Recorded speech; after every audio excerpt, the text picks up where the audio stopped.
মালদ্বীপে আনডকুমেন্টেড প্রবাসীদের বৈধকরণ ও ইমিগ্রেশনের বিভিন্ন অপারেশনে ভিসা থাকা বাংলাদেশিরা যাতে হয়রানির শিকার না হয় সে বিষয়ে মালদ্বীপকে অনুরোধ জানিয়েছে দেশটির বাংলাদেশের হাই কমিশন।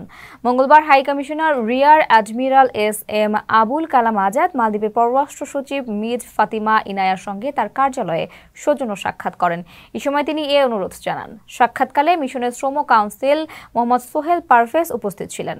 এছাড়াও হাই কমিশনার বাংলাদেশ ও মালদ্বীপের মধ্যকার দ্বিপাক্ষিক বিভিন্ন বিষয়, ব্যবসা, পর্যটন, বন্দি বিনিময় চুক্তি, কাস্টমস সহযোগিতা চুক্তি ও ডাইরেক্ট শিপিং চুক্তি ইত্যাদি বিষয়ে আলোচনা করেন।